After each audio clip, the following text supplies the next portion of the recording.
Assalamualaikum warahmatullahi wabarakatuh. Selamat sore pemirsa TVRI Kalimantan Timur. Senang sekali saya Erwin Syah menjumpai Anda dalam Dialog Publika. Seperti biasanya selama 60 menit ke depan kami akan hadirkan satu perbincangan terkait dengan tema yang berbeda setiap harinya. Dan kali ini kami akan membahas terkait dengan sektor kesehatan di Kalimantan Timur, di mana Pemprov Kalimantan Timur terus berupaya meningkatkan pelayanan dan juga akses kesehatan bagi masyarakat. Dan hal ini juga merupakan salah satu dari sektor prioritas begitu yang menjadi perhatian oleh pemerintah Provinsi Kalimantan Timur. Seperti apa upaya dari Pemprov Kaltim dalam rangka memberikan akses layanan kesehatan yang maksimal di tengah kondisi fiskal saat ini yang memang tidak begitu memungkinkan untuk berbuat banyak begitu, ada efisiensi di dalamnya, ada hal-hal dan tantangan lainnya yang dihadapi saat ini. Kami akan bahas tentunya dengan narasumber yang sudah hadir di studio TVRI Kaltim. Saya perkenalkan yang pertama pemirsa, sudah hadir Ibu Erni Rahmi, Kepala Bidang Pelayanan Kesehatan Dinas Kesehatan Provinsi Kalimantan Timur. Selamat sore Ibu Erni. Selamat sore. Kabar baik Bu ya? Alhamdulillah. Alhamdulillah. Selanjutnya juga hadir bersama kami Dr. Friski Arlin, Asisten Deputi Jaminan Pelayanan Kesehatan BPJS Kesehatan Kedeputian Wilayah 8. Selamat sore Dr. Friski. Selamat sore Pak Erwin. Kabar baik ya? Kabar baik. Ya. Selanjutnya melengkapi perjumpaan kami sore hari ini juga sudah hadir Ibu Sumarni, Pengamat Kesehatan Masyarakat Universitas Mula Warman. Selamat sore Ibu Sumarni. Sore. Iya, terima kasih juga Ibu Sumarni sudah hadir. Dan seperti biasa, pemirsa, kami akan memulai publika dengan satu tayangan pengantar yang sudah kami siapkan. Berikut ini mari kita saksikan bersama.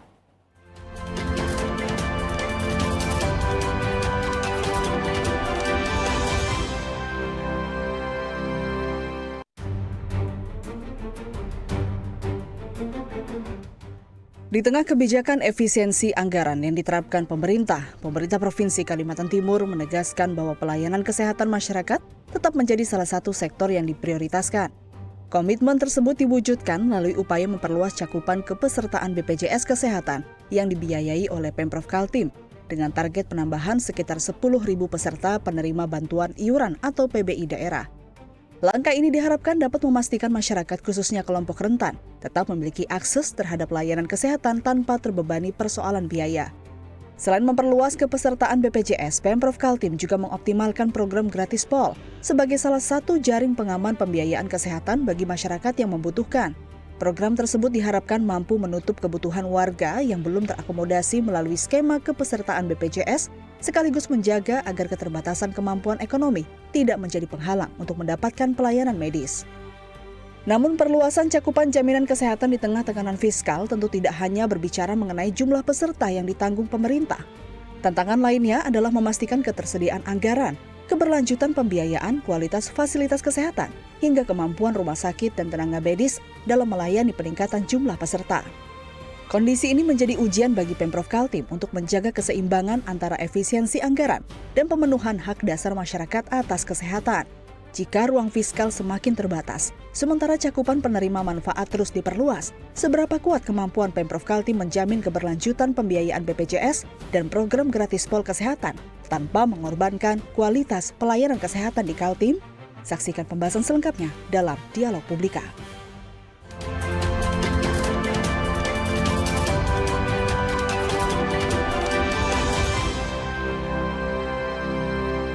Menjaga akses kesehatan masyarakat di tengah tekanan fiskal, itu tema yang kami angkat di Publika sore ini, pemirsa. Langsung saja kami mulai.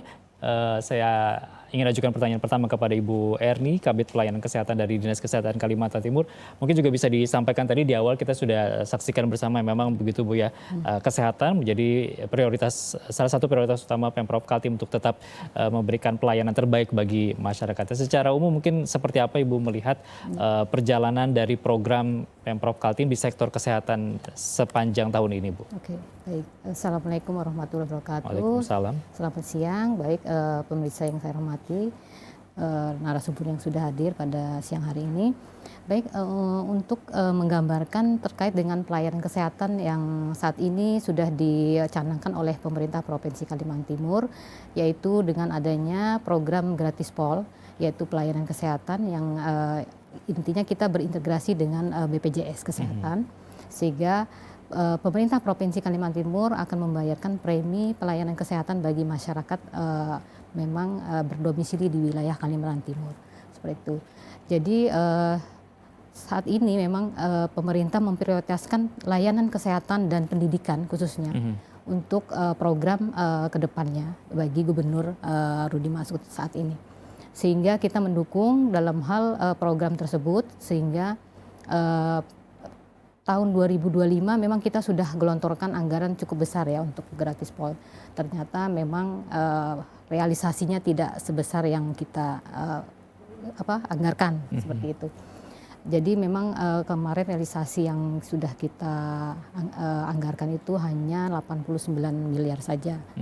Nah, dengan berjalannya waktu, memang Gubernur saat ini terus menggalakkan untuk layanan kesehatan agar masyarakat Kalimantan Timur itu tetap terjamin kesehatannya, seperti itu. Hanya saja mungkin karena memang ini adalah kebijakan dari pusat terkait dengan pembatasan fiskal kita, sehingga ada terjadinya penurunan anggaran untuk tahun 2026, seperti itu. Walaupun terjadi penurunan anggaran, ya mungkin yang untuk gratis pol itu ada sekitar 40 miliar anggarannya. Jadi cukup drastis ya dari tahun lalu. Hanya saja memang saat ini kita sedang berupaya untuk meminta anggaran tambahan. Artinya memang premi yang sudah kita bayarkan memang masih cukup kurang ya untuk pembayaran premi selanjutnya.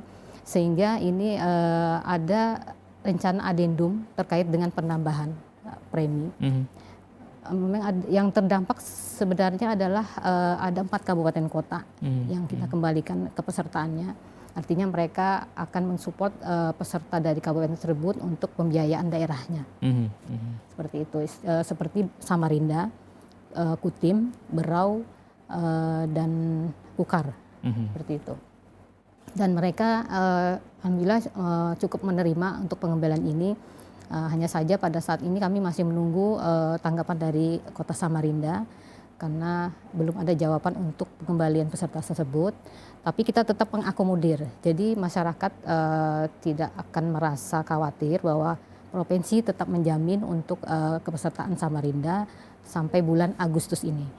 Gitu.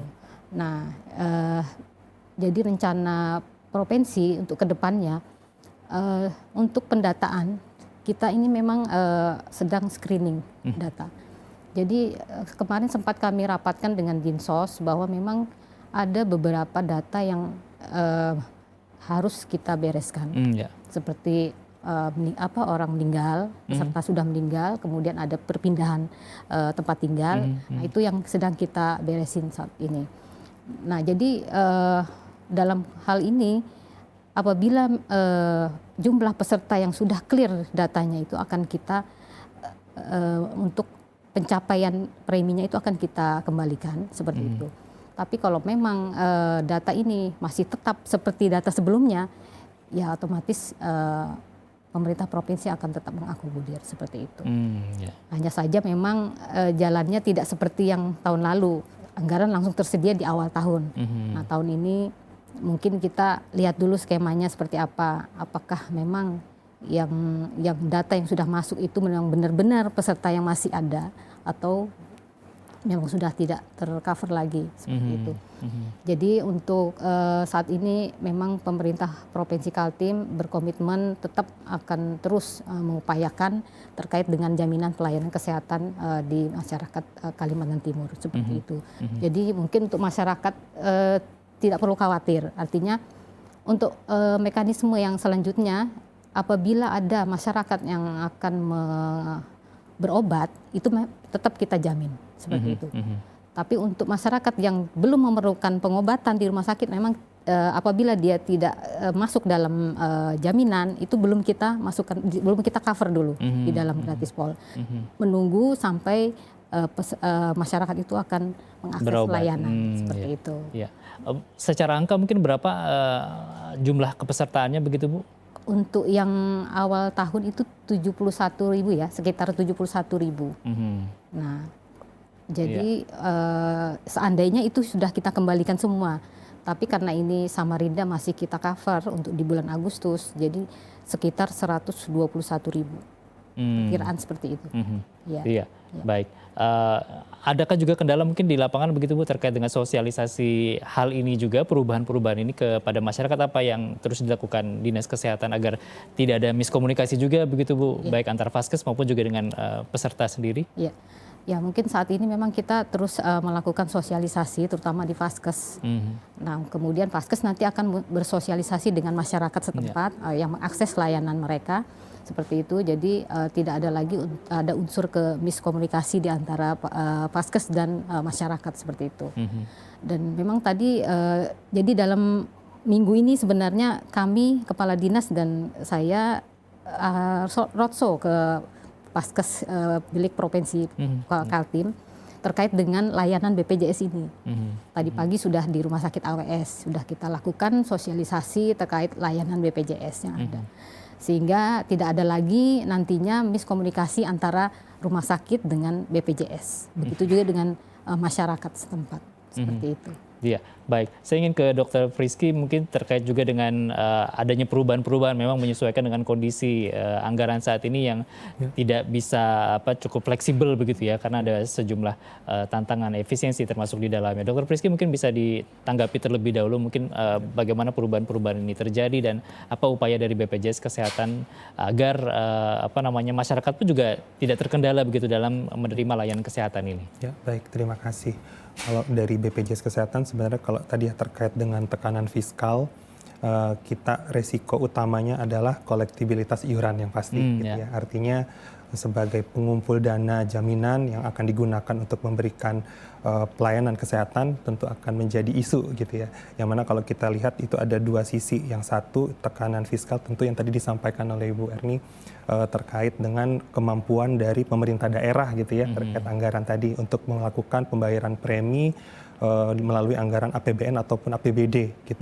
Dan yang satu lagi tekanan fiskalnya mungkin dari yang pemberi kerja gitu ya dan juga yang untuk peserta mandiri gitu ya, terkait kemampuan dan juga kepatuhan dari peserta untuk membayarkan preminya tadi secara mandiri gitu ya karena adanya tekanan ekonomi dan yang lain-lain. Nah, dari hal itu BPJS Kesehatan tentu melakukan mitigasi gitu ya untuk resiko hal tadi gitu ya terkait dengan kolektibilitas iuran yang mungkin akan terganggu dengan adanya tekanan fiskal ini dengan melakukan ya pembiayaan kesehatan itu dengan kendali mutu dan kendali biaya terutama gitu ya.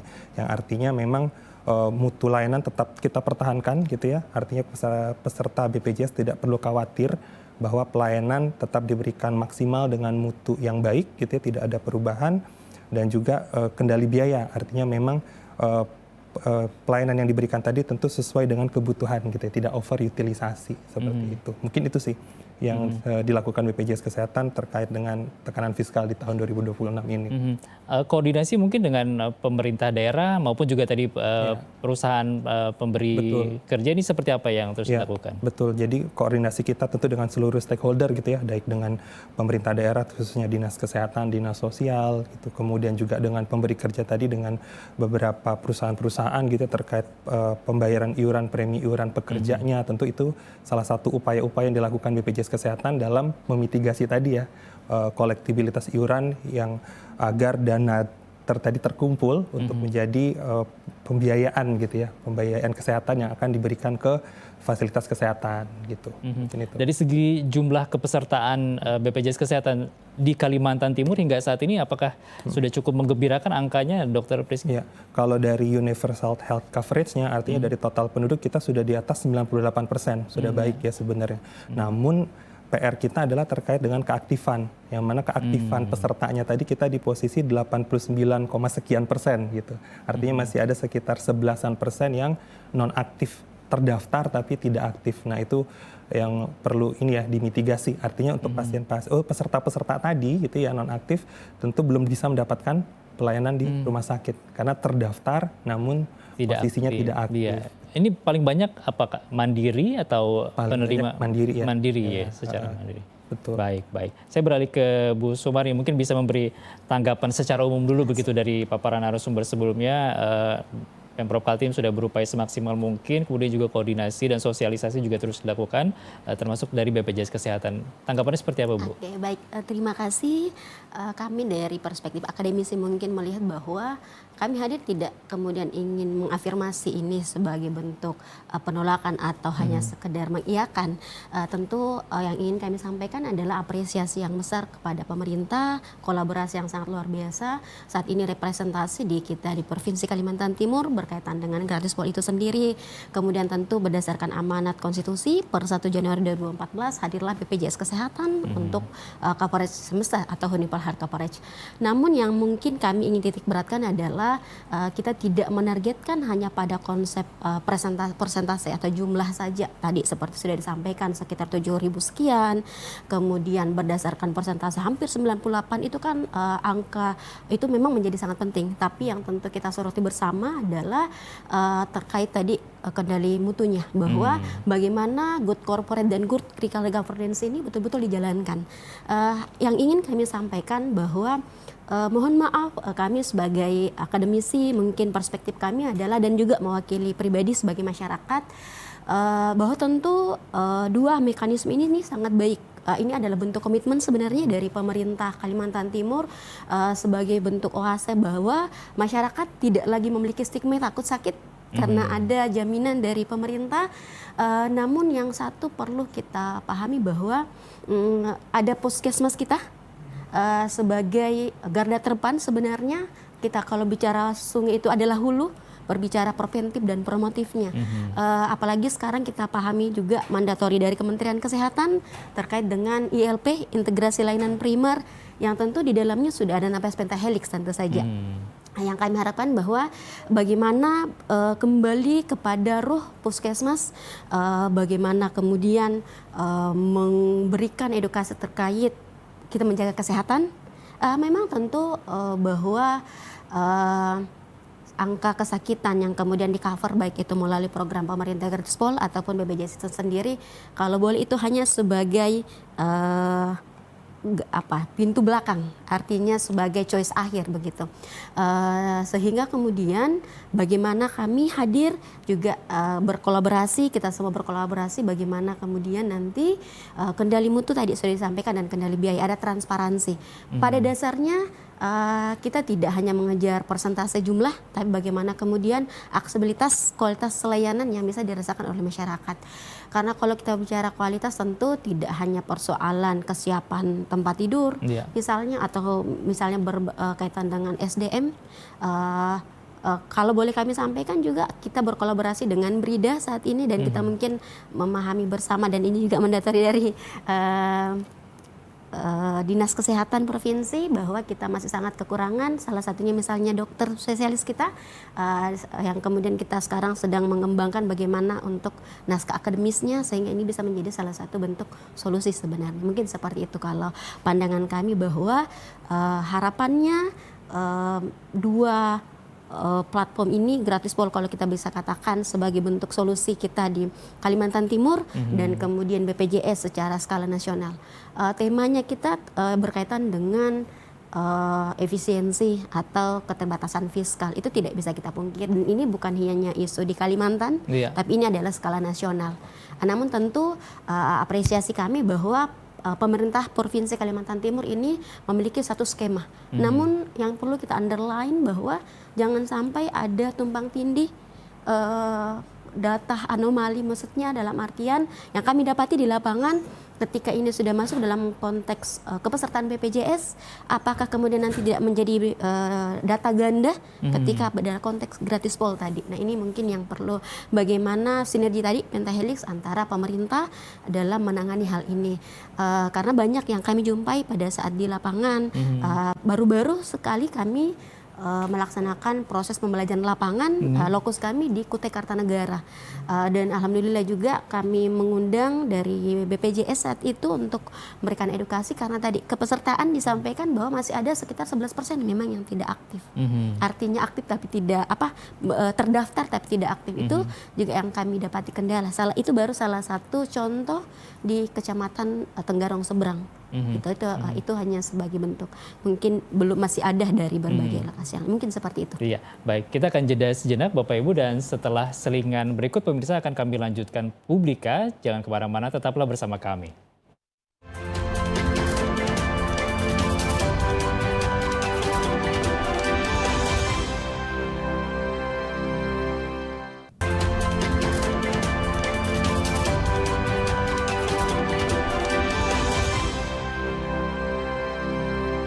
Terima kasih pemirsa, Anda masih bersama kami di Publika. Kami lanjutkan pembahasan mengenai menjaga akses kesehatan masyarakat di tengah tekanan fiskal di Kalimantan Timur. Saya ingin Ibu Erni dari Dinas Kesehatan mungkin memberi tanggapan dulu Bu ya. Tadi sebelum jeda Ibu Sumarni dari Kesmas Unmul juga menyampaikan beberapa hal terkait data, kemudian juga kendali mutu. Silakan Ibu memberi tanggapan. Ya, baik, terima kasih. Baik Bu Sumarni, mungkin saya tanggapi sedikit terkait yang data tadi ya, data kepesertaan. Sebenarnya kita sudah kolaborasi dengan BPJS Kesehatan terkait data, sehingga apabila peserta ini masih aktif di BPJS Mandirinya, itu tidak akan bisa masuk di gratis pol seperti itu. Dia akan terhenti kalau keaktifannya itu masih ada. Apabila tidak aktif, mungkin dia bisa masuk ke gratis pol seperti itu. Jadi untuk data di sini kami sudah kolaborasi dengan BPJS, jadi tidak mungkin ada tumpang tindih seperti itu. Nah, jadi yang kita harapkan untuk kedepannya memang kolaborasi ini terus berjalan seperti itu. Jadi tidak ada lagi tumpang tindih terkait data. Nah, mungkin itu yang disampaikan Bu Sumarni mungkin dari data-data yang sebelumnya ya, yang kita belum ada kolaborasi dengan BPJS, mungkin seperti itu. Tapi selama ini syukur alhamdulillah bahwa kita tidak pernah terlihat lagi ada data tumpang tindih seperti itu. Jadi setiap peserta yang akan masuk ke gratis pol kita harus cek dulu mereka masih aktif atau tidak seperti itu di kepesertaan mandiri maupun yang kepesertaan daerah lain seperti itu. Jadi tidak perlu khawatir Bu Sumarni kalau soal data ya seperti itu.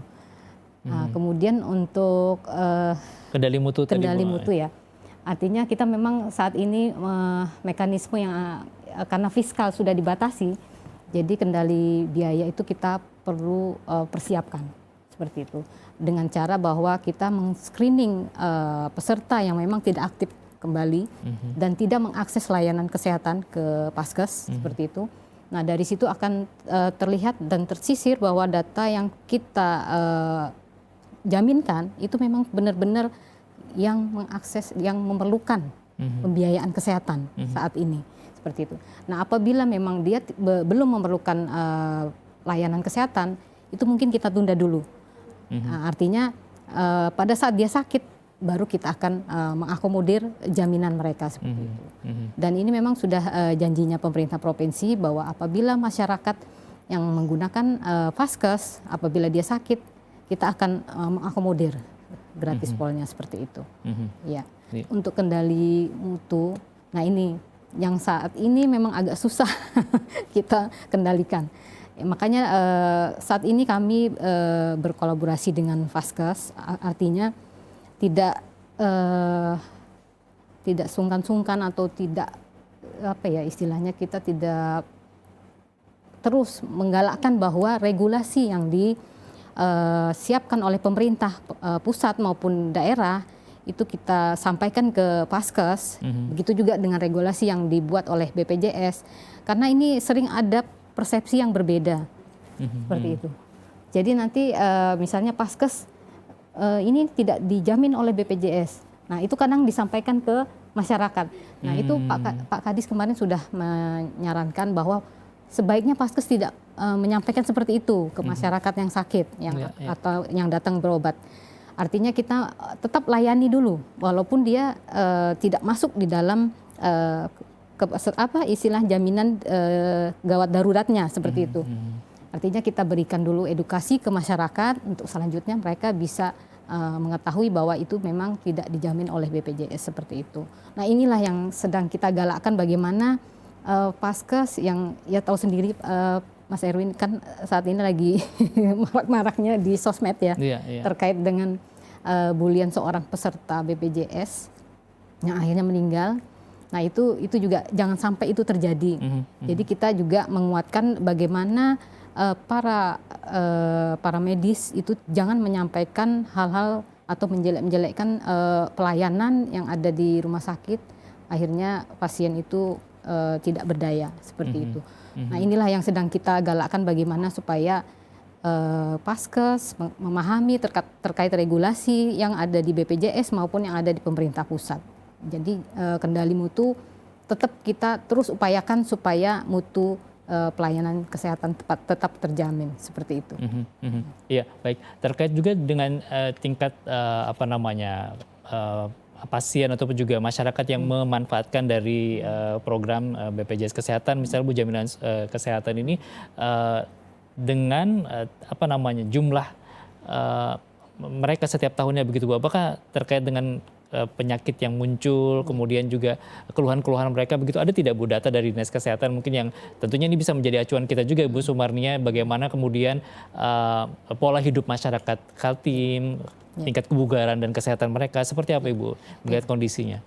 Kondisinya saat ini memang semakin banyak ya kasus-kasus seperti penyakit jantung, diabetes, kemudian stroke, itu yang sering ini cenderung meningkat Bu tiap tahun iya, begitu ya jumlahnya. Iya. Jadi memang kita sarankan kepada masyarakat terus galakkan bahwa pencegahan itu lebih baik daripada pengobatan, karena memang kalau sudah kena jantung itu wah biayanya cukup mahal. Dan itu juga sempat disampaikan bahwa tingkat penyakit jantung, stroke dan DM di Paskes itu cukup tinggi. Seperti itu, semakin tahun semakin meningkat. Sehingga tidak henti-hentinya Dinas Kesehatan dan Paskes tetap berupaya untuk menggalakkan bahwa masyarakat tetap harus hidup sehat dan bugar seperti itu.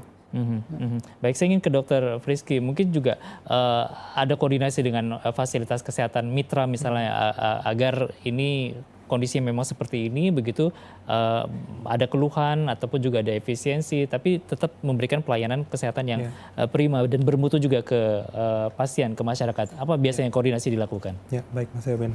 Kalau dengan Paskes, kita kan sudah ada perjanjian kerjasama gitu ya di awal tahun.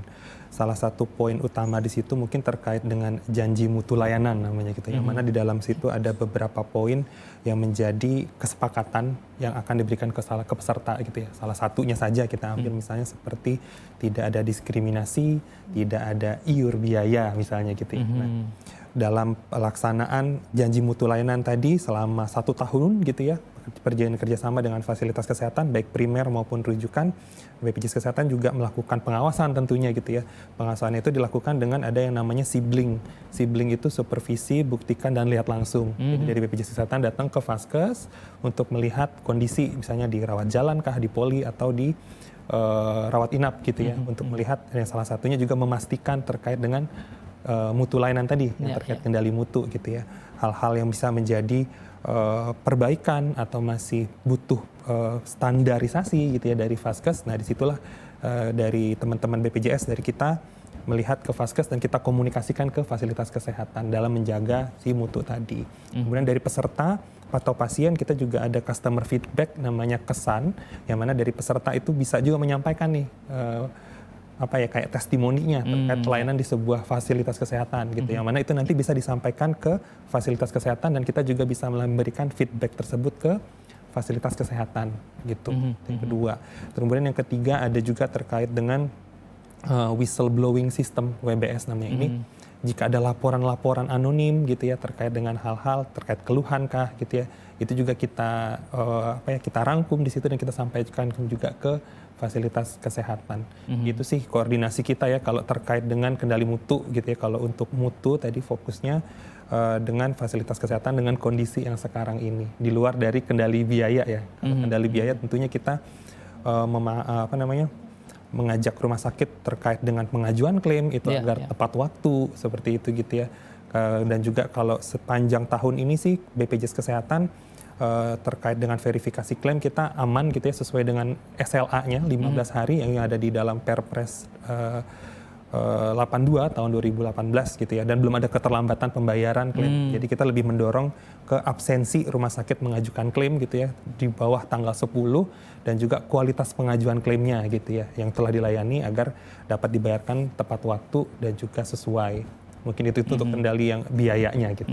Untuk mutu dan biaya, jadi dua-duanya memang kita berjalan beriringan gitu ya, tidak hanya fokus ke biaya, tapi mutu kita juga sudah beberapa tahun belakangan udah masuk nih ke arah mutu gitu ya. Dan terakhir mungkin yang mutu saya terlewat terkait dengan indikator kepatuhan.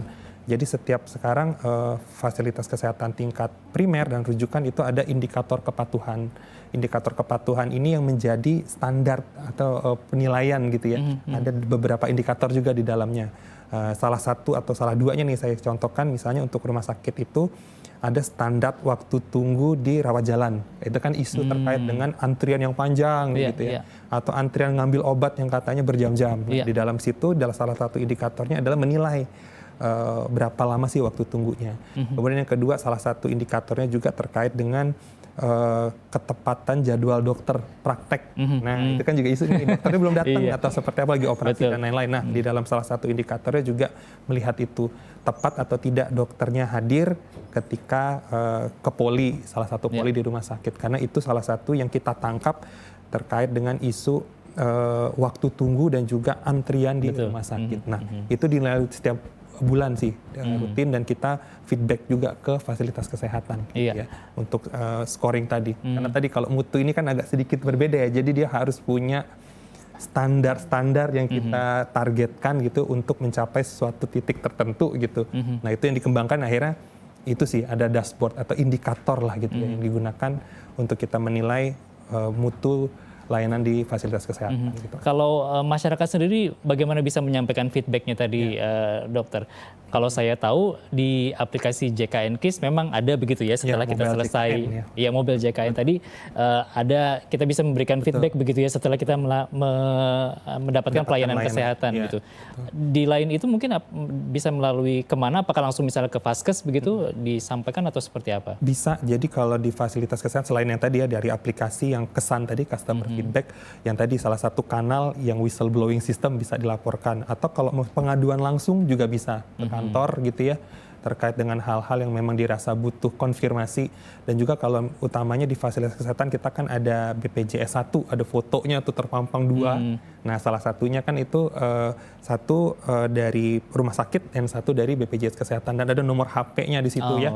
Nah, itu juga bisa disampaikan terkait keluhan. Tidak hanya keluhan, bisa juga terkait konfirmasi terkait satu hal gitu ya, bisa dikonfirmasi ke tim itu, BPJS 1. Baik, Bu Sumani mungkin juga bisa memberi tanggapan. Tadi ada banyak contoh kasus kita misalnya jadwal dokter yang kadang memang tidak tepat waktu, kemudian juga menunggu giliran antrian obat pun juga kadang itu memakan waktu. Ini pengalaman-pengalaman yang memang kita tahu terjadi di masyarakat. Tanggapannya Bu Sumani. Baik, terima kasih. Mungkin kami selama ini alhamdulillah juga sebagai konsultan manajemen kesehatan membersamai beberapa rumah sakit, dan juga di tahun 2024 kami berkolaborasi dengan Dinas Kesehatan, kemudian bagaimana melakukan survei untuk pelayanan primer di 188 puskesmas yang ada di Kalimantan Timur, dan memang hampir semua keluhan-keluhan masyarakat itu di tingkat FKTP tadi, di tingkat puskesmas adalah visit dokter. Itu hampir rata-rata, kemudian waiting time-nya tadi. Jadi, dan tentu ini akan berkaitan terhadap proses pelayanan.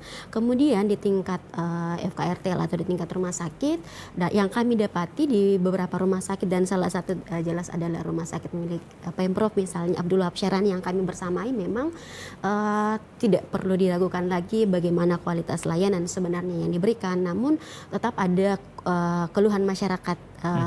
Salah satunya misalnya melalui survei indeks kepuasan masyarakat itu yang selalu menjadi keluhan, salah satunya ya terlepas dari ruang parkir adalah waiting time tadi. Jadi masukan kita adalah kalau berbicara terkait tadi, tentu ada standar antara pasien ketika ingin visit dokter, tapi yang selalu menjadi permasalahan masyarakat adalah proses kita duduk di kursi pada saat mengambil antrian untuk terus ke loket pendaftaran itu sangat lama. Pada saat sudah di depan loket, pada saat sudah di depan misalnya poli, itu memang waktunya sangat cepat. Sehingga salah satu mungkin bisa menjadi strategi adalah menambah anjungan antrian. Namun pernah dilakukan, tapi ternyata yang menjadi kelirunya adalah tidak diurai berdasarkan penyakit. Sedangkan kunjungan penyakit kan ada tadi tertentu penyakit yang cukup banyak dalam sehari. Ada kategori-kategori penyakit mungkin yang dihitung berapa jari begitu. Nah, ideal secara teknisnya anjungannya itu diurai sehingga kemudian tidak ada keluhan masyarakat yang disatukan antara poligigi yang mungkin kadang hitungan jari dengan penyakit dalam yang ratusan tadi. Itu salah satu mungkin. Nah, tentu tidak pernah kita lepas bahwa dengan adanya BPJS ataupun gratis pol ini tentu kendali mutu itu tidak pernah boleh diabaikan. Kami percaya bahwa prinsipnya adalah equal atau kesetaraan atau keadilan tentu saja. Tidak dipandang bahwa kategori masyarakat, mohon maaf, masyarakat miskin marginal yang masuk dalam kategori PBI kelas 3. Kalau kita lihat kan dalam skema dinas atau Kementerian Sosial itu kan ada desil. Ada desil 1 sampai 5 itu kan masuk dalam kategori masyarakat yang cukup rentan. Yang inilah yang kemudian nanti dikategorikan mungkin mendapatkan bantuan iuran, baik salah satunya mungkin dari sektor kesehatan begitu. Nah, kemudian juga kita percaya bahwa keadilan itu tetap ada kepada beberapa masyarakat yang memang kategorinya adalah pasien BPJS mandiri. Karena kita percaya ada cost opportunity di situ. Jadi mungkin yang kelas mandiri kelas 2 dan kelas 1 itu tetap mendapatkan keadilan dalam konteks bahwa ada kesempatan dalam pelayanan penunjang. Dan ini mungkin tadi betul yang disampaikan yang disampaikan Bu Erni bahwa masyarakat ini memang perlu betul-betul diedukasi dan masyarakat perlu untuk awareness bahwa tidak pernah ada ketidakadilan yang diberikan dalam artian bahwa konteks kualitas lainnya itu tidak pernah membedakan antara dia pasien PBI atau pasien mandiri atau bahkan pasien dalam kategori non tanggungan BPJS misalnya. Itu mungkin yang ingin kami sampaikan terkait hal ini. Iya, baik. Kembali kita akan jeda sejenak Bapak Ibu. Setelah selingan pemirsa, kami akan lanjutkan Publika. Tetaplah bersama kami.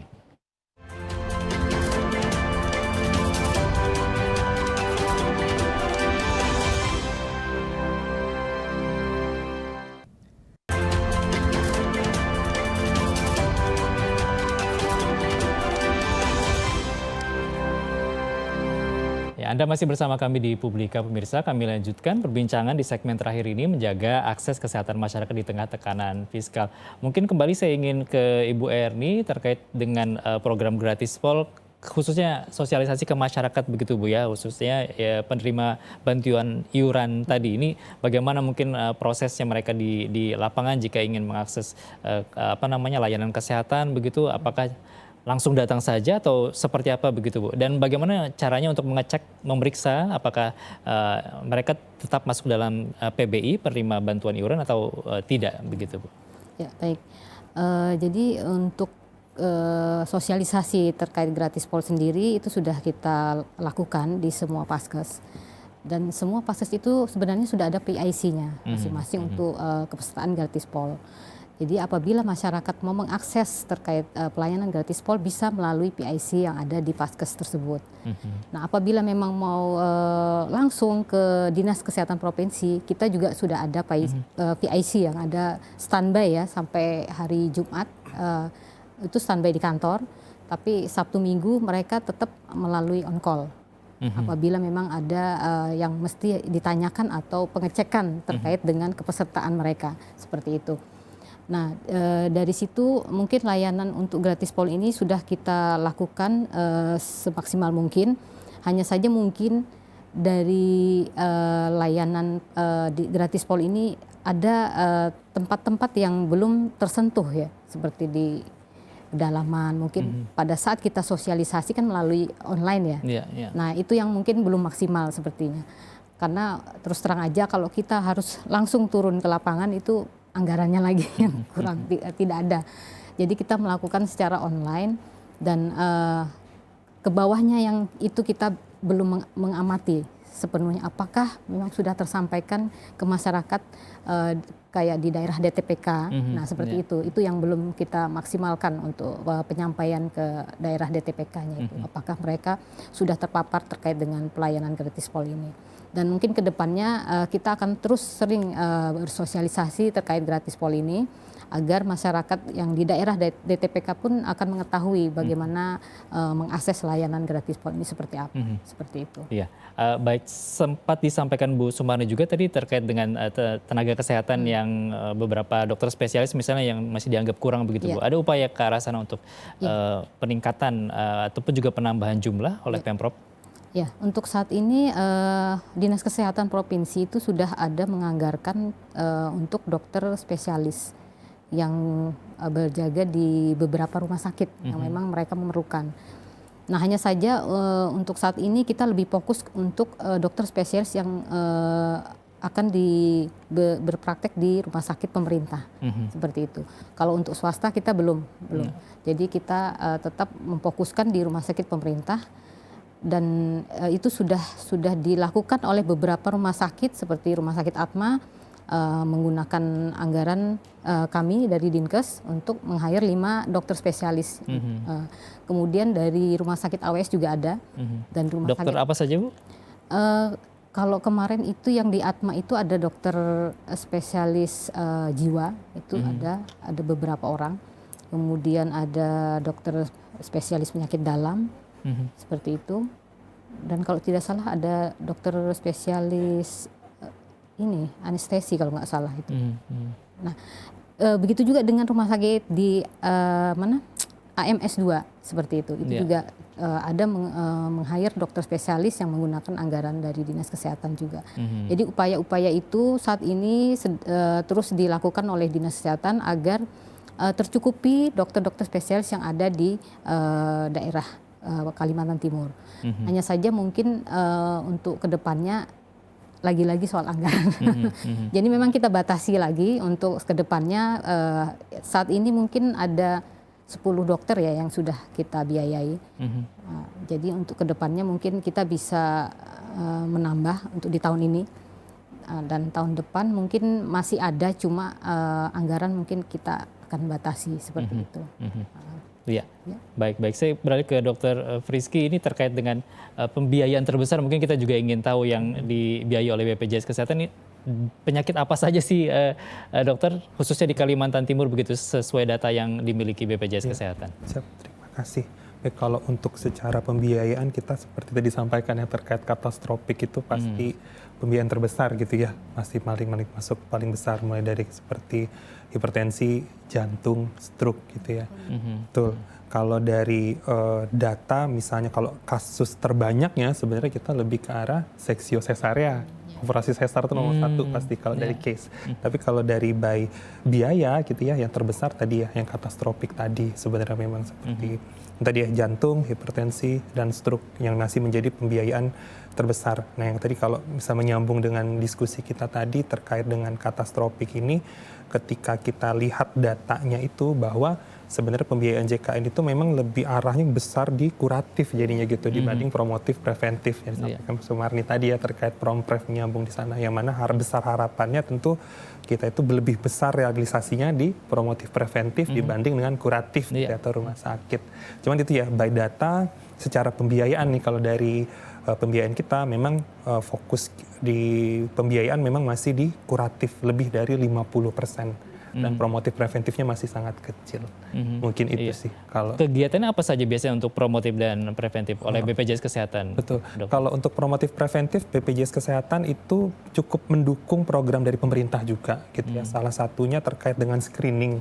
Nah, BPJS Kesehatan kan ada mandatori ya untuk setiap pasien setahun sekali itu dilakukan screening riwayat kesehatan SRK, yang dimana di dalamnya nanti akan ada hasil ini beresiko penyakit apa gitu ya. Dan kemudian dapat dilanjutkan dengan screening lanjutan nih, misalnya penyakit diabetes mellitus gitu ya, kencing manis, ada screening lanjutan. Nah itu kan salah satu tindak lanjut juga dari program pemerintah terkait screening di fasilitas kesehatan tingkat primer. Nah kemudian kita juga ada program pemerintah juga nih, Prolanis gitu ya, program yang untuk penyakit kronis gitu, yang ada olahraga dan lain-lain.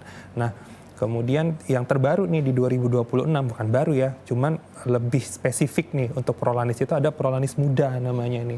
Prolanis muda ini adalah untuk orang-orang pasien dengan terdiagnosa diabetes mellitus dan juga hipertensi tapi usianya mulai dari 45 tahun. Gitu ya, kurang dari 45, di bawah 45 gitu.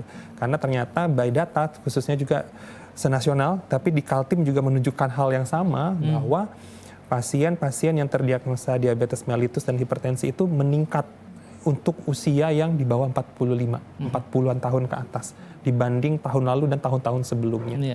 Jadi makanya salah satu upaya yang kita lakukan yang tadi ya, mengupayakan promotif preventif tadi, jangan sampai dia lanjut ke rujukan dan akhirnya akan berbiaya besar ketika sudah tidak terkontrol. Jadi dikontrol dari tingkat primer melalui promotif preventif dengan adanya program prolanis muda. Mungkin sedikit spill perbedaannya, kalau prolanis biasa kan senam-senam tuh yang untuk lansia. Nah prolanis muda ini lebih fleksibel karena usianya muda, jadi boleh kayak misalnya lari yang lagi happening gitu ya, lari gitu-gitu.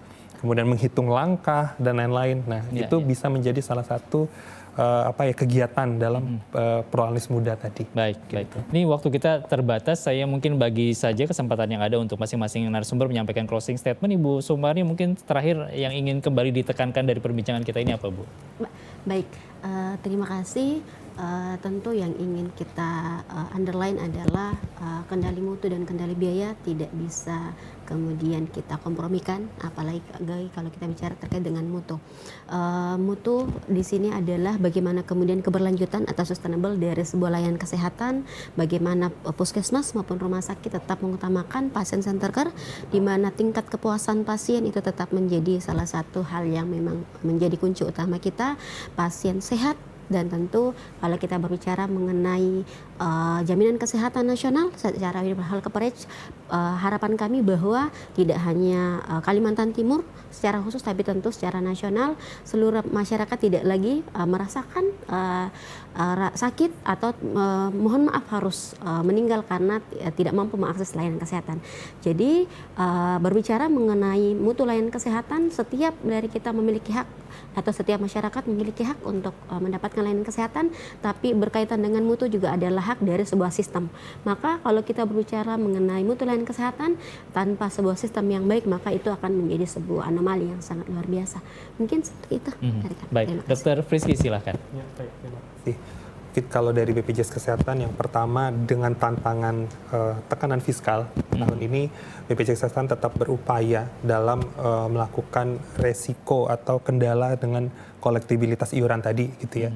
Dengan berbagai cara dan upaya kita tetap mengupayakan agar iuran dapat terkumpul dan iuran tadi digunakan dengan sebaik-baiknya untuk dibelanjakan atau dibayarkan untuk pelayanan kesehatan di fasilitas kesehatan tingkat pertama maupun tingkat lanjutan, gitu ya. Dengan tetap tadi menjaga mutu dan juga menjaga kendali biaya, gitu, kendali mutu dan kendali biaya. Dengan kendali mutu yang tadi sudah disampaikan beberapa poin upaya yang telah kita lakukan bersama dengan fasilitas kesehatan dan juga stakeholder, serta kendali biaya dalam mendorong juga rumah sakit mengajukan klaim, gitu ya, ke BPJS Kesehatan tepat waktu, dan BPJS Kesehatan juga membayarkan tepat waktu agar cash flow rumah sakit juga terjamin. Nah, mungkin itu sih dari BPJS Kesehatan untuk hari ini. Iya, baik. Ibu Erni silakan. Mungkin saya singkat aja ya. Pencegahan penyakit lebih baik daripada pengobatan. Jaminan pelayanan kesehatan adalah solusi pelayanan terintegrasi, seperti itu. Jadi kami menghimbau kepada masyarakat Kalimantan Timur khususnya lebih baik mencegah penyakit daripada mengobati, karena memang mencegah itu lebih kecil biayanya daripada mengobati, seperti itu. Dan utamakanlah kesehatan dan menjaga kesehatan bagi keluarganya masing-masing, itu lebih utama, sehingga jaminan pelayanan kesehatan bisa terjamin seluruh masyarakat Kalimantan Timur, seperti itu. Ya, dan pelayanannya juga maksimal, optimal begitu, Bu ya. Baik, Ibu Erni Rahmi terima kasih, Dr. Frizky Arlin terima kasih, Ibu Sumarni terima kasih juga atas diskusi kita sore hari ini di Publika. Dan sampai di sini pemirsa perjumpaan kita kali ini dalam Dialog Publika. Terima kasih juga atas perhatian dan kebersamaan Anda. Saya Erwin Syah pamit, selamat sore, wassalamualaikum dan sampai jumpa.